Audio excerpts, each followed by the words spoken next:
Mountains, mountains, lake, old churches, old fat shopkeepers.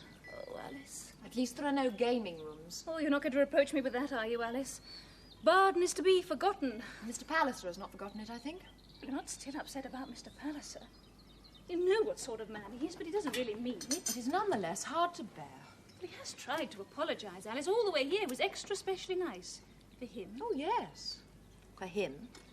You don't expect a man like Mr. Palliser to go down on his bended knees and beg for grace, do you? Or perhaps you do expect that. Oh, don't be absurd, Glencora. Well, you always expect so much from men. No wonder George Vavasor went off the rails. He was driven mad by trying to live up to your ideal of him. That is nonsense.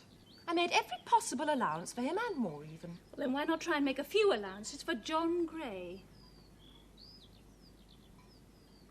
I see that I've troubled you. Not at all. Although I know that I behaved badly towards Mr. Grey, it has all been for the best.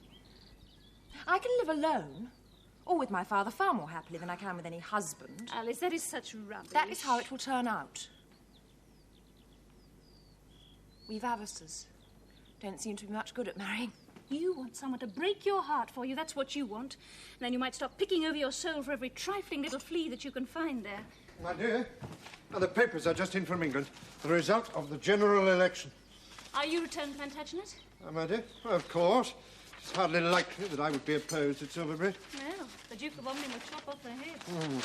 Now, you will see, Miss Vavasor, we Liberals, we have a very sound majority. Until you all start squabbling over who shall have the best places. There is one misfortune. St. Helens. Mr. Bott has not been returned. Mr. Bott thrown out. 3 rousing cheers for the voters of St. Helens!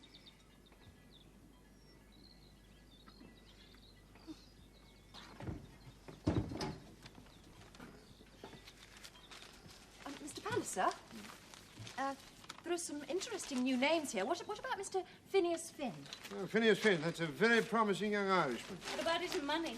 Nobody quite knows about that, my dear. Well, let's hope it lasts longer than another promising young Liberal whose money nobody quite knew about.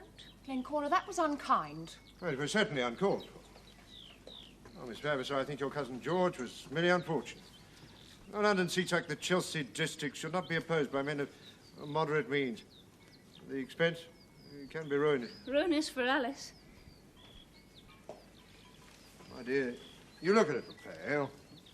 Yes. Would you yes, care to take a walk down by the lake? No, I doubt that lake will do the trick. Oh, perhaps, Miss Vavasor, you would care to walk with me? Pleasure, Mr. Palliser. Unless Lady Glencora would rather that I stayed with her. No, you go with him. Then you can both spend a thrilling 2 hours discussing the results of the elections.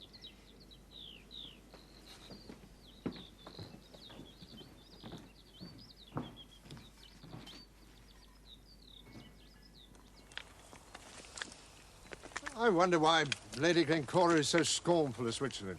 She finds the Swiss people rigid and self-satisfied. She said something like that, I remember, on our wedding tour, but she should appreciate the beauties of the country. To Lady Glencora, Mr. Palliser, man is the measure. And in this country, she finds the measure poor. She finds, for example... She finds... That is... Well, she finds what, Miss Vavasor?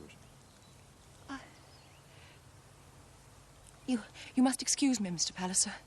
Indeed, you must. I believe that I address Mr. Plantagenet Palliser. You do, sir? My name is John Grey.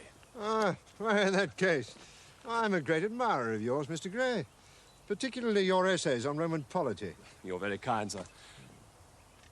Well, Mr. Grey, as neither of us now would seem to have company, perhaps we might walk together. With great pleasure, Mr. Palliser. With great pleasure.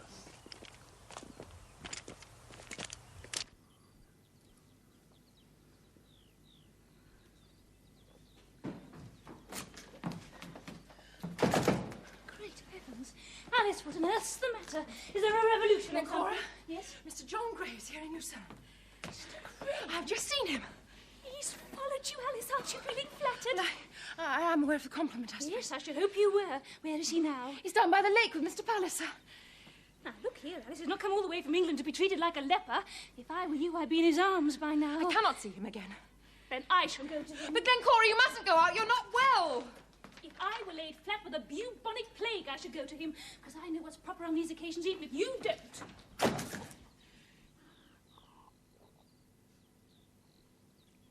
I must confess, Mr. Gray, I'm not only acquainted with your studies in antiquity, but also with your personal history.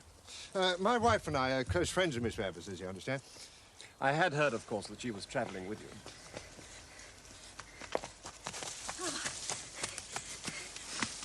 Oh, you're John Gray. I'm Glencora Palliser.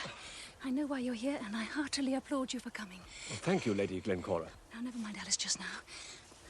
I'll tell you what you need to do with Alice is take her by the shoulders and shake her until she comes to her senses. I'm afraid shaking isn't much in my line. Yes, well, I'll take you to her and leave you to it. And don't you take no for an answer.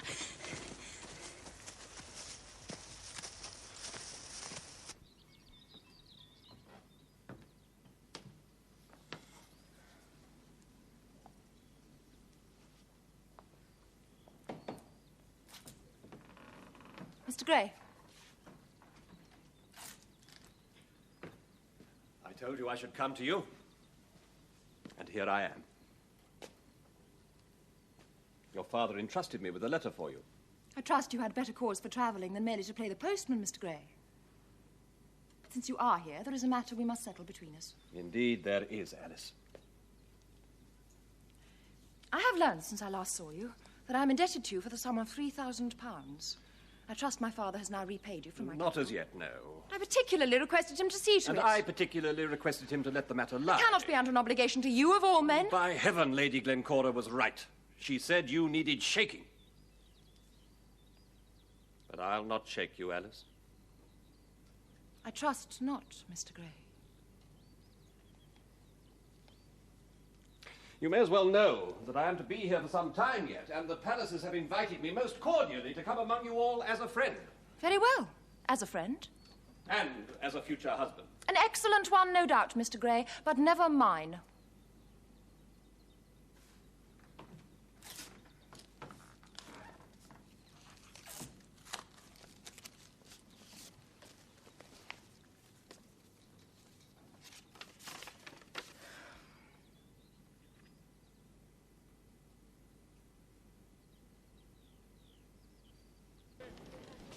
Have any of these new boys got pronounced views on anything else? Well, of course, it's much too early to say for certain, Duke, but I think most of them can be relied upon to follow our line without, without making difficulties. I did hear that fellow Phineas Finn might be a bit headstrong, particularly on Irish issues. Oh, no, Duke, I think that you... Excuse me. Lawrence, have you got a moment? Duke, I think you know Mr. Lawrence Fitzgibbon, don't you? Yes. How are you, Mr. Fitzgibbon? Yes, well, Lawrence's family in Ireland live quite close to Phineas Finn's. Oh, you know him? Yes, his father is the local doctor. Oh. He's been coming to us for years. He's not a big man, you know, but he is the sort that you invite to stay on to dinner afterwards. But the son? Finny Finn. Well, he rides damn well, for a start. Oh, he's a good fellow, I'd say, Duke. He's got a clear head and a pleasant way with him. Any exaggerated political views? Well, he worries a bit about the peasants. So do we all. That is why we're in the Liberal Party. Yes, well, anyway. Finny ain't got enough tin in his pocket to start chucking his weight around. I think I understand. Thank you, Mr. Fitzgibbon. Bye-bye for now, Duke. From what I hear, Mr. Fitzgibbon hasn't got much tin either. Nobody comes from an old and noble family, Duke, albeit Irish.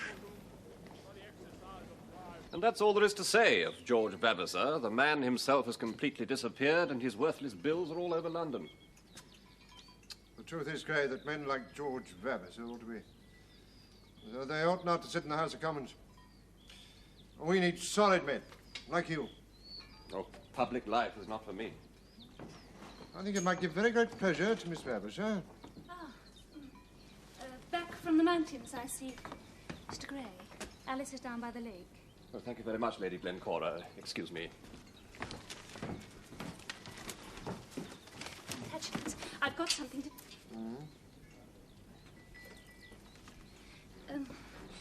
Plantagenet, I've got something to tell you. Yes, mother. Well, you remember that morning some time back, the one on which Mr. Gray arrived? Yes, and what about that? Well, just before he arrived, I was feeling A bit off colour? Plantagenet, do you remember? Huh? Remember, my dear? That morning that I was ill. Yeah. Yes, my dear, we're not seriously, and only for a few minutes. That's just the point. You see, I don't know, but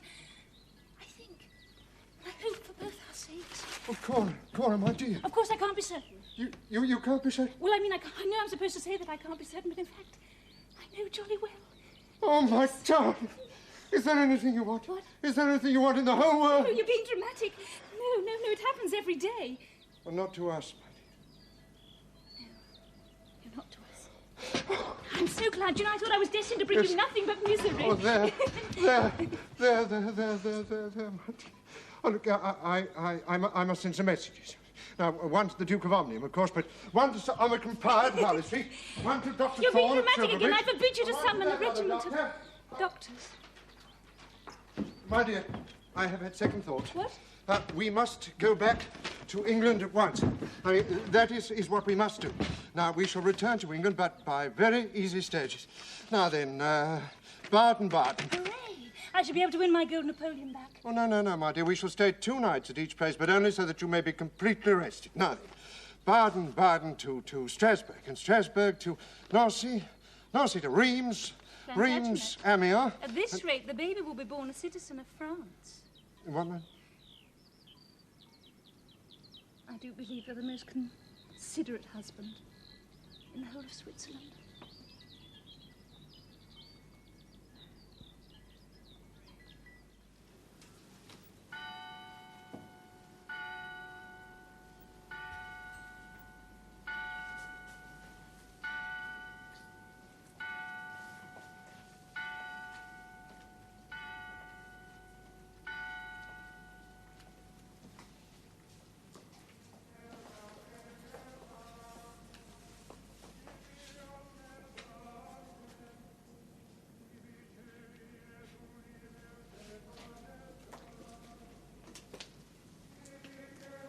Mr. Gray, there is something I've been meaning to ask you.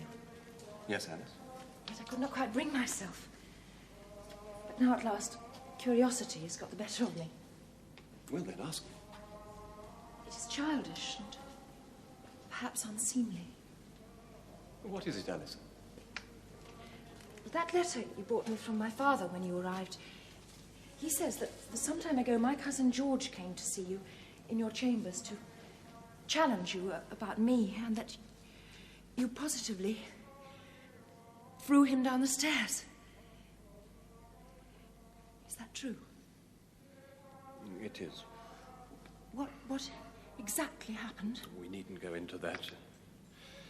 Your cousin was importunate and offensive, and I had no alternative but to eject him, and let that be an end of it. This is no fit place to think of people like your cousin George. I sometimes think it's the most beautiful little corner in Lucerne. Surely the saddest, John. All these gravestones, all these tablets to the dead. Suppose I said that I chose the place for that reason. I should think it very odd of you.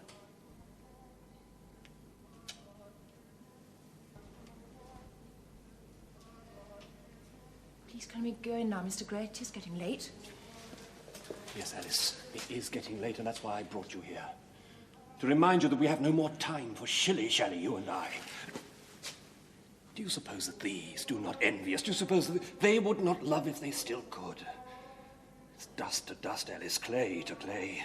I tell you that you must be mine while the clay is still flesh and the flesh is still warm and quick for love.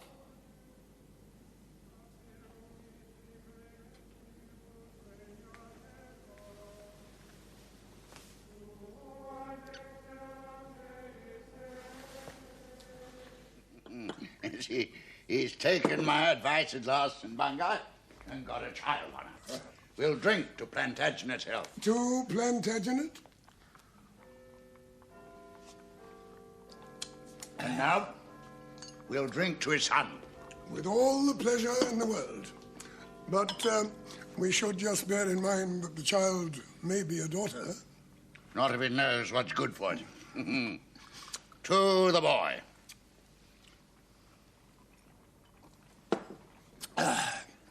And now, I should like to propose a little toast.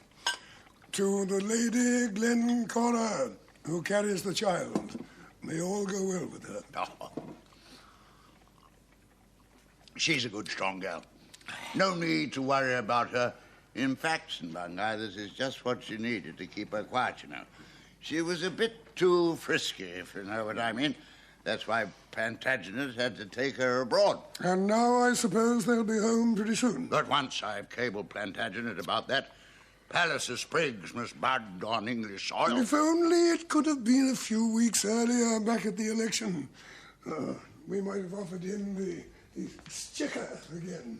As it is, he's missed his opportunity a second time. Oh, I dare say there'll come a third. And I dare say not, Duke. As things have turned out, we seem to be well served by the present Chancellor. Oh, you'll tire of him sooner or later. The country may tire of us first. Vacancies at the Exchequer do not come popping up every day. Neither do the heirs of the House of Omnium come popping up every day. I'll settle for a son, St. Bungai, a future duke. I can do without the Exchequer for my nephew. Let's hope your nephew will applaud your self-denial. My nephew, sir, must take what chances may come to him. If there be any still to come for the taking. Oh.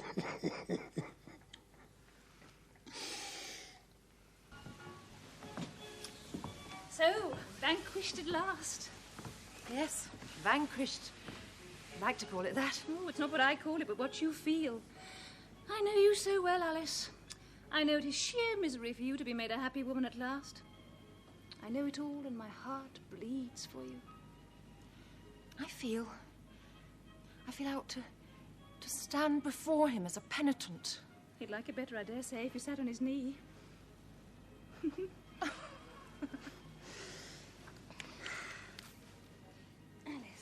Alice, before the men come to take us to dinner, I too have news of a domestic nature. No? Well, Alice. Well, can't you guess? Oh, Glencora! Oh, Cora! I am so pleased Now, for you promise me you won't fuss. If you promise me that you won't catch cold again and that you'll take care. Mr. Pallisers is going to take care enough for 10. Now, if I had work to go about like a washerwoman, it would be much better for me. My dear, Miss Berbers, I have just heard the news. May I wish you very great joy. And I'm to wish you joy too, Mr. Palliser. And I'm to wish you joy, Mr. Grey. Such a lot of joy for one evening. Now, Alice would be much happier if we all abused her. Tell her how horrid and wicked she is, and you'll have made her day. No, my dear, I do have something to say. Alice, Grey, my wife and I would be most honoured if you were to be married from our house at Merchant. Bravo, Plantagenet. Now, my dear, would you please be... Oh, yes. What's this? It is from the Duke of Omnium. Well done, Plantagenet. I myself will stand godfather to the boy. Yes, of course. And so will the prince. Advise me to return England on him. Bother, he'll think we're coming home because he commanded it. But never mind that. I'm looking forward to those gambling rooms at Baden on the way. My dear, you're not in earnest about that, are you? Certainly. Well, you did say, Plantagenet, that I could have whatever I wanted. Rien ne va plus. 27, rouge, impair et passe.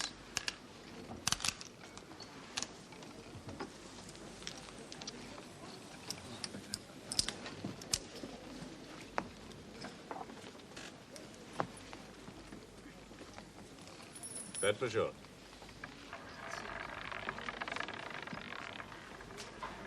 See that little man? He just won half a Napoleon and walked straight out. Rien ne va plus. And he has a stronger character than most.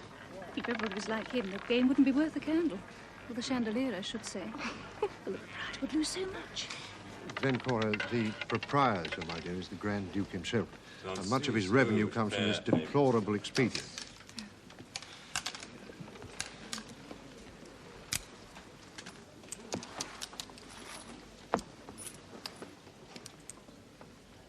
Faites for sure.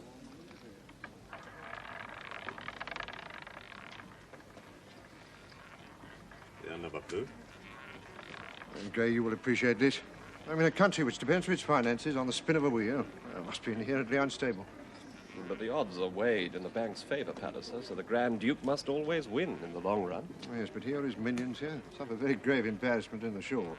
Provided they have the funds in this place to see them through unlucky patches, anything more for them. 14 rouge, père et Not manque. not enter into the keeping of a country's exchequer. Faites for sure.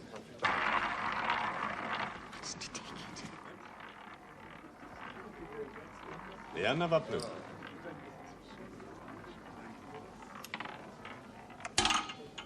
Quatre noirs, père et manque.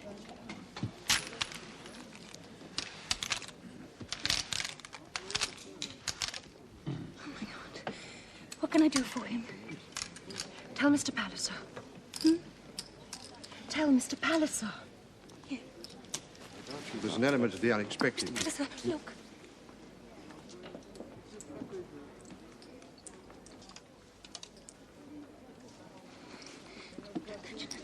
Do something, for unless I know something's done, I shall die. Will, you need not be afraid. Otherwise. My dear, I am not afraid. Follow him. Will you know what he needs? Get him back to England, anything. Will you do owe him something? Do you not? If money can do anything, I will do it. I shall never see him again. But if you could do something.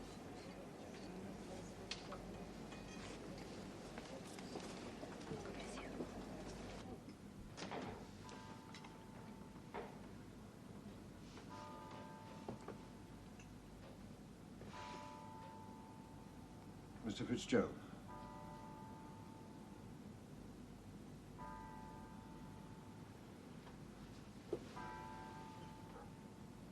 Plantagenet, Palliser. By heavens, it's plenty, pal.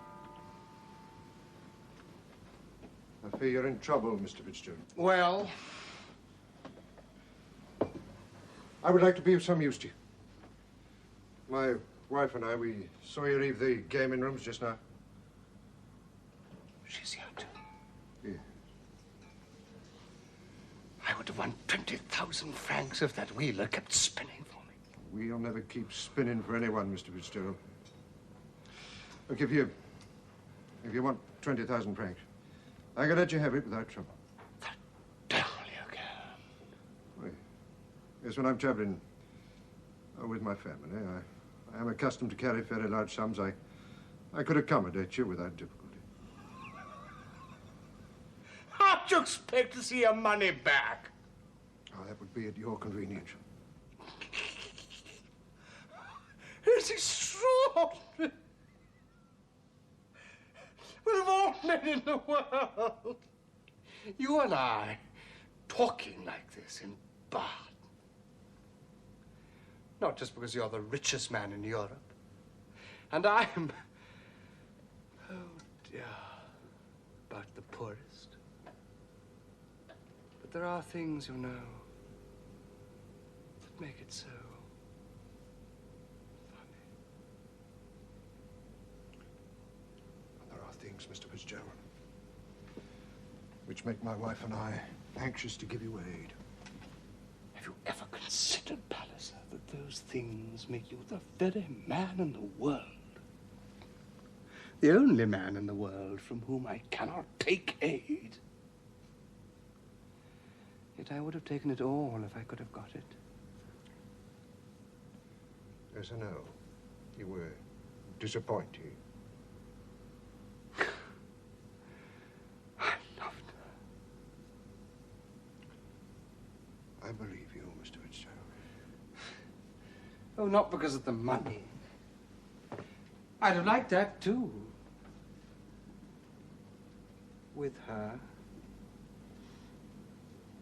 Oh, how differently it would have been. But things have been ordered differently. Oh, yes. Yes. I've been ordered to go to the devil. That's why I wish to be of use to you, Mr. Fitzgerald. If money will help. I've told you I do not want your money. Then if not mine, take hers. It's the same thing. If I I cannot take yours, how could I possibly take her? Because she wishes it. She loved you too, Mr. Fitzgerald. She wishes to bring you what comfort she may.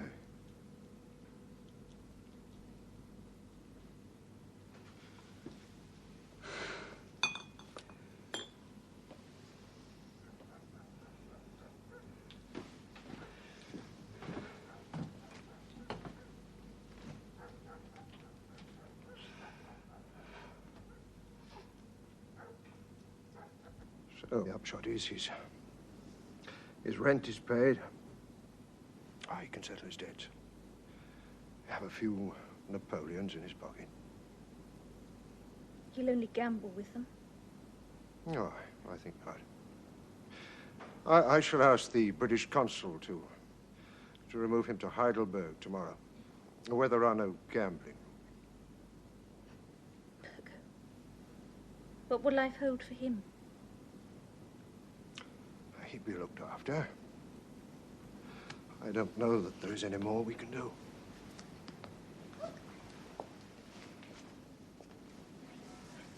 I've not yet thanked you properly for all you've done. My dear, I could not have done other than I have. You've been so generous of your heart. Cora, he loved you.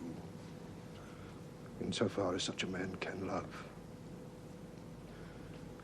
And that makes him my brother.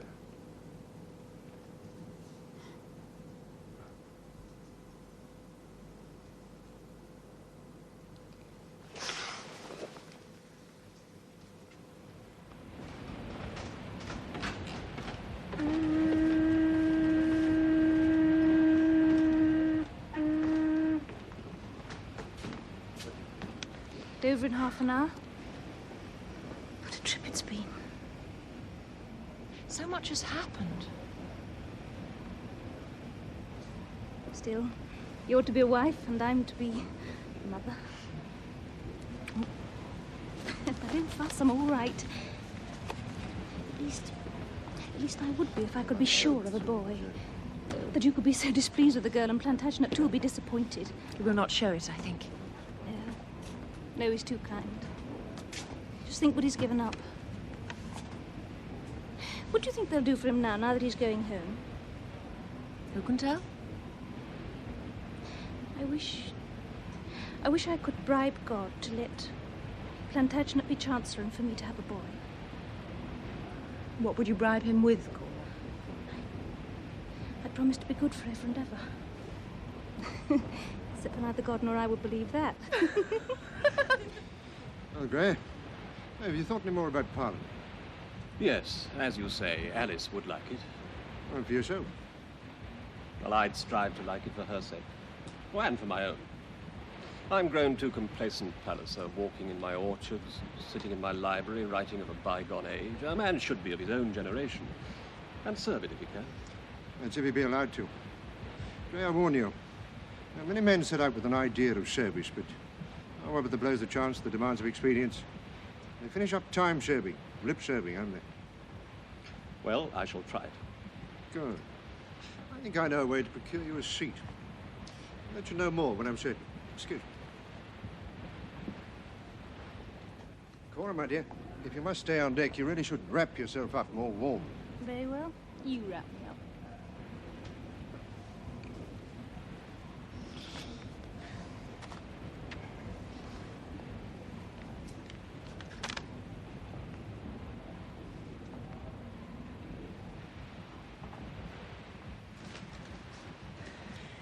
Well, Alice, now we're nearly home. The old question must arise between us. When shall be the day?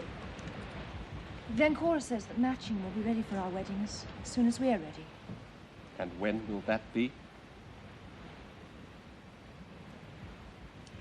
When the banns are called thrice, and the feast has been spread, and the guests are all bidden to watch us be wed.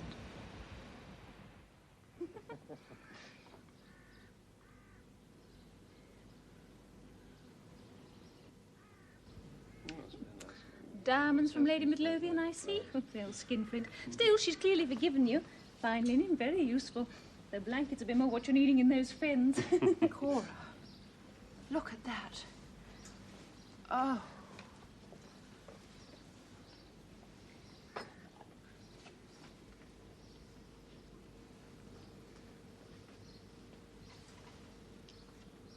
Cora, thank you. It's with our love.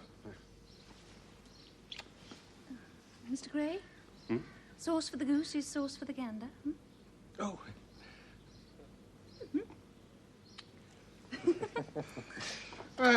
Alice, I think Gray has got the best present for you. Gray, you tell her. I am to stand as parliamentary candidate for Silverbridge, and it's thought that I shan't be opposed. Oh, John. I'm so pleased. It'll all be so exciting. Surely Silverbridge is your seat, Mr. Palliser. Oh, no, Alice. Well, I have been offered the seat for West Barsetshire, and shall almost certainly accept. I do not care in principle to sit for my own uncle's borough, but there is no conceivable reason why Gray should not have Silverbridge, and the Duke, well, he has agreed that it should be so. Politics again. I knew they'd start the minute we got home. I hear nothing else all day. But Mr. Mildmay this, and Mr. Monk that, and this new young lion from Ireland, Mr. Phineas Finn, who, from the sound of it, is 7 foot tall and as beautiful as Apollo. Well, you shall meet him for yourself, my dear. That is after, well, as soon as, well, that is... Everything with me these days is to be, that is, as soon as, after... Let's drink to Alice and to John. Who are to be married tomorrow. Alice and John. Could we now discuss, Duke, the question of the Prince of Wales's revenue? Not just now. Well, Palliser, how are you settling in again? Well enough, thank you, Duke. As you've no doubt seen for yourself, things are going on very well for us.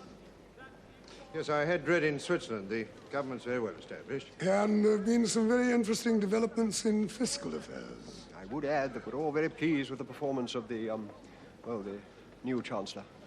So I understand.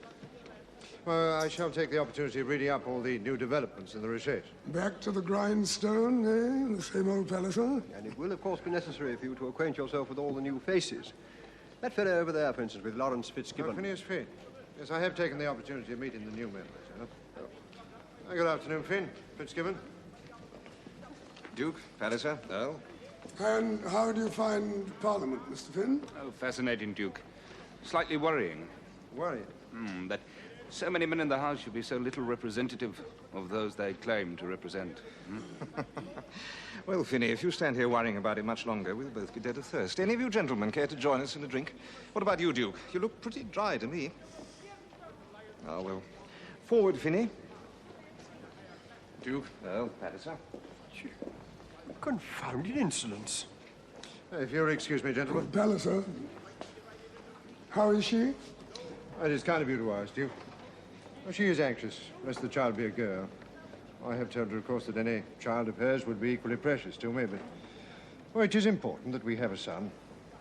You'll just have to be patient, my friend. When will it be? Well, it's early in the new year, Duke. It's a long time to be patient. You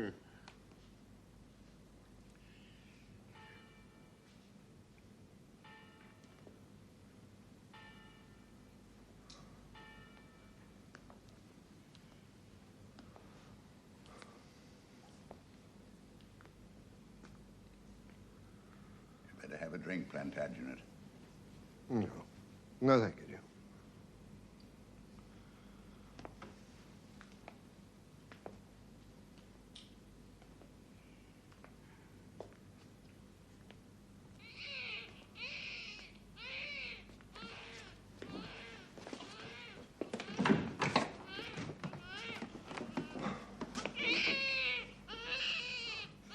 Uncle.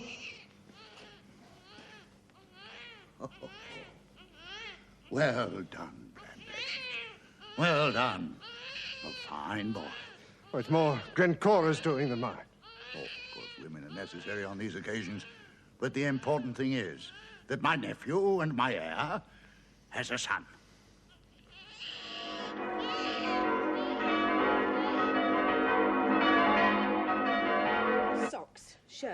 handkerchiefs, underwear. What about a cravat, Mr. Phineas?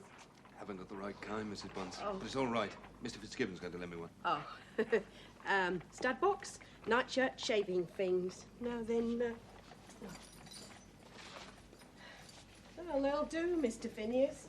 But only just. Are you sure you can't afford new ones for best? It's a great thing, you know, going to this Palliser christening. I know, Mrs. Bunce, but those will have to do. Mr. Fitzgibbon, sir. Hello, Finney. Hello, Mrs. B. That cravat you wanted. Oh, what have we got here? Now, let's see. Well, I suppose you'll get away with them. Awful lot of fuss and clobber just to wet a baby's footer. Not just any baby, Bunce. This one stands to be a duke one day. What I say is, a baby's a baby. It's all very well for you, Mr. Fitzgibbon, but you've come from those sort of people yourself. Bunce! But I'm sorry, Mr. Finn's been invited down amongst all them lords and earls. And the Prince of Wales. They won't eat me, Mr. Bunce. That's just what they will do, in their way. I'll speak you fair, soften you up, make you one of themselves. That's why they're so clever. Now, you're a plain doctor's son, Mr. Finn. And it's your job and your duty to stand up and speak for the poor and humble. Now you've got the chance. Oh, hush up, do, Bunce. Make yourself useful.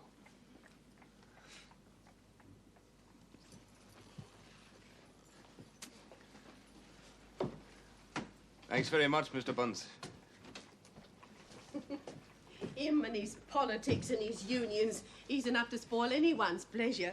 Now remember, Mr. Phineas, you have a nice time, and I shall want to hear everything what happens. Yeah, I'm sorry, Mrs. B. Look, at this rate, we'll miss the train to Matching. Now, the truth is, old fellow, you do live rather out of the way.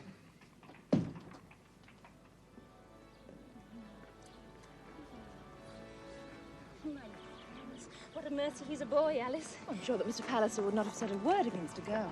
I think Mr. Palliser would have been as gentle as a dove. Oh, good afternoon, Fitzgibbon, my dear. I don't think you know Mr. Finn. Oh, so you're Mr. Finn. I've heard about you. Well, I hope we'll see you at Matching again on a less formal occasion. I should be honoured, Lady Glencora.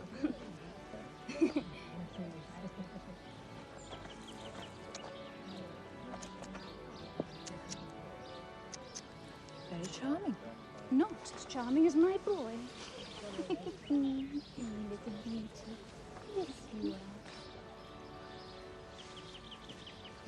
Well, now, Finney, my lad, I bet you never saw so many bishops to christen one baby. I'll be blowed if I know why the Pallisers asked me. Phineas Finn, the penniless barrister from Ireland. Yes, well, they didn't invite him, Finney. They invited the brilliant new member of the House of Commons. I haven't even made a speech there yet. No, but you've supported plenty, pal, and you've worked hard to impress him. And now you are getting your reward. I don't want one. I support Palliser because he's an honest man.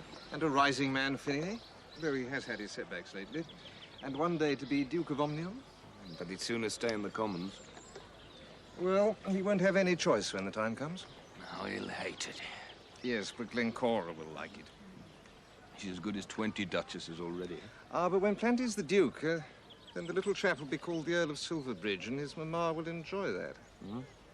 You wait and see when the time comes. Before any of it can happen, the old Duke of Omnium must die.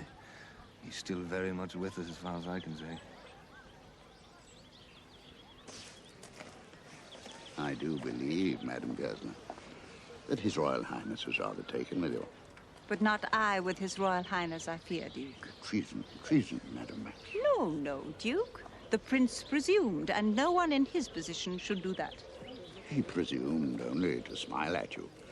Surely a prince may smile at a pretty widow. His smile was for a merry widow, Duke. And the Prince is a married man. A married man may surely flirt. Do you never flirt, Madam Gersler? Never at christenings, Duke. Hello, Lawrence. Hello, Finn. All eyes on the Duke of Omnium, I see. Well, he's grander personified. The Duke is fallible. Who's that striking woman with him?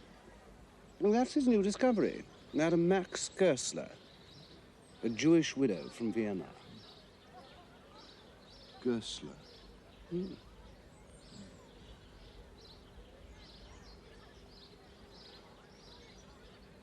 confuses me.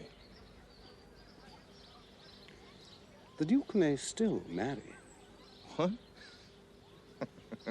No, I think His Grace has other plans for Madame Max. Madame Goesler? Phineas Finn.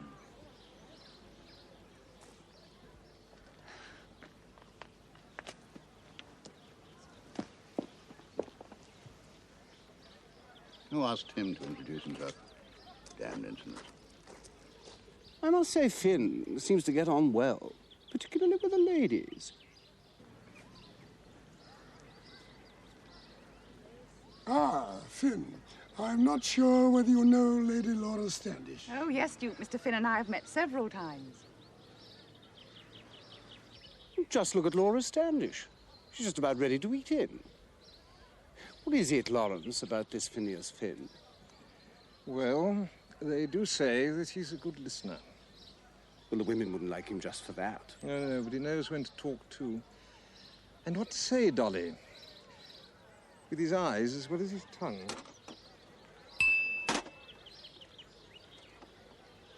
"6 months ago, even 3 months ago, the government was set fair and everyone thought the world of the Chancellor. Now the Chancellor's been shown to have done his sums all wrong. The government may go at any minute. Well, come to that, how long do you give the government, Barrington? It isn't for me to say. What about you, Duke? I, too, must be discreet. Well, I shan't be. I'll lay 10 sovereigns at even money against the present lot lasting another week. Kennedy, what do you say? I never bet. But you do have an opinion, I suppose. It would be premature to express it. You don't think the country might prefer a change? The country will be getting one, my dear. No, I meant a complete change. From our people to the Conservatives. Oh, there's no question of that. We may well have to rearrange the cabinet, but I see no need to go to the country for a good while to come. And yet, to do so might be a gesture that would win us public support. I don't approve of gestures. And you, Phineas, cannot afford them. Who knows whether Lord Tuller would still let you have the seat for his borough. They do say that he wants it back for his brother. Believe me, gentlemen, there will be no general election. Nevertheless, we must get busy. If the government does fall, there are certain things that we must be all agreed on. Kennedy, we'll go along, I think, and find Palliser. I suppose you'd better come too, Fitzgibbon. Lady Laura. Come, gentlemen.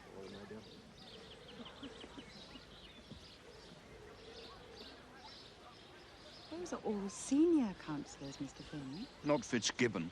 Oh, even Mr. Fitzgibbon's been in Parliament some considerable time. And he comes of an influential family. You mustn't hanker, Mr. Finn. You've done very well to be in the House at all. It's not every man who can get there when he's still in his 20s. I'm only there during Lord Tuller's pleasure, as Barrington Earl has been kind enough to point out. Oh, you needn't mind that. Barrington's a cousin of mine. I know he thinks well of you. So do we all. All of which will not stop Lord Tuller taking away my seat for his brother. Oh, you Irish, Mr. Finn, are a deal too fond of self-pity. A young man with your abilities may find other patrons than Lord Tuller. He'll only be patient and make himself agreeable. I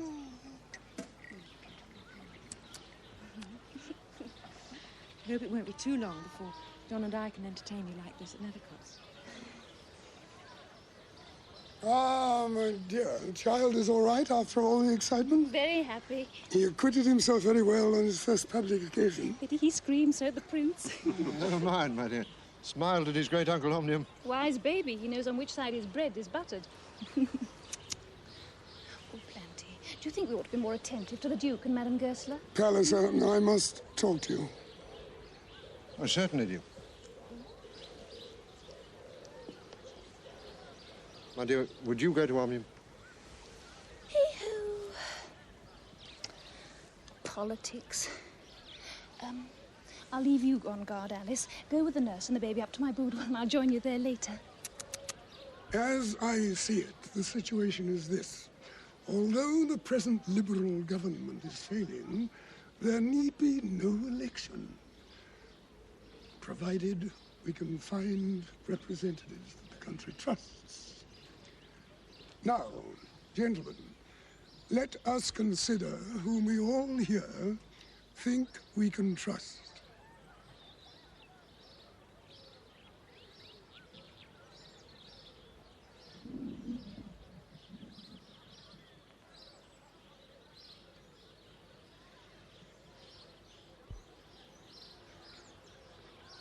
Peaceful, yes. But they don't really have much fun. I'm sure you're right, Duke. Is he? Duke? Glencora. Madam Goesler? Lady Glencora, I'm so happy you've been so lucky with your weather. But not so lucky with some of your guests, Glencora. A young Irishman, perfect stranger, tried to push himself onto us just now. Oh, hardly that, Duke. He merely named himself Phineas Finn. Oh, one of Plantagenet's supporters in the house. I'll let him do his talking there. I want none of his speeches. Least of all, when I have such charming company. Well, I shall do my best to see that your grace is not disturbed again. Thank you.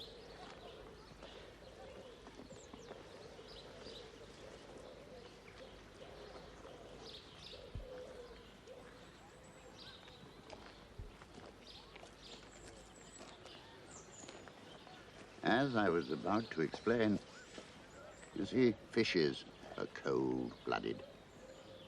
And so, above all, Mr. Finn, if you're to succeed in politics, you must learn not to sulk. I never sulk, Lady Laura. You're still sulking at this very moment because you weren't asked to join the Duke of St. Bungay and the rest. What do you expect after only a year? Seat in the cabinet? I'd fill it better than that stick Kennedy. Mr. Kennedy has sound opinions and considerable influence. He can be of use to you if you try to stand well with him. You wish me to try, Lady Laura?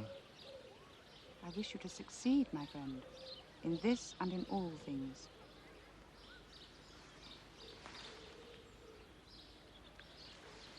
You'll come to me in London whenever you wish, and very shortly you must dine with me and my father. I'll send you a card.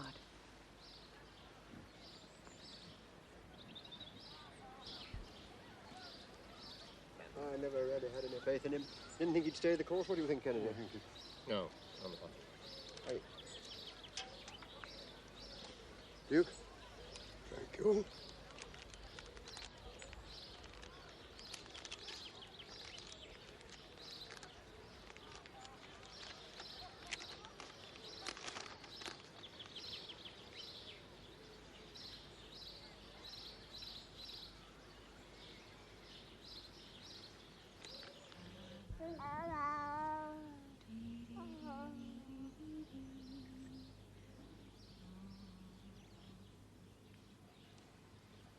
Oh, that Madame Max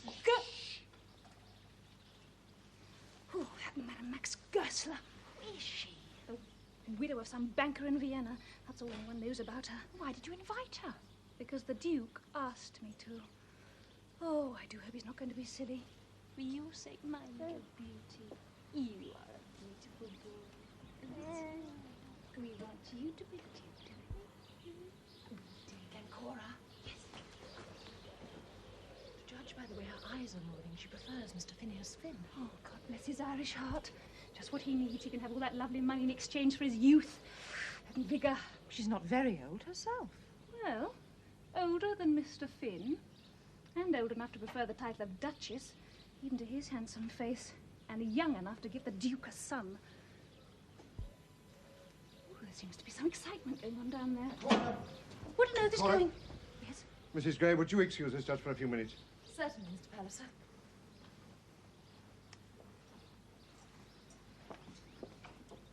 What is going? My dear, there is to be a change of ministers. Her Majesty has called for Mr. Mildmay, and we all go back to London tomorrow. But what about little Platt? They're not going to ask you to take the Exchequer again, are they? I don't know. Even the Duke of St. Bungay doesn't know. But they wanted you so badly last year. And I refused them. Cora, it is a great thing. and it may not be offered again.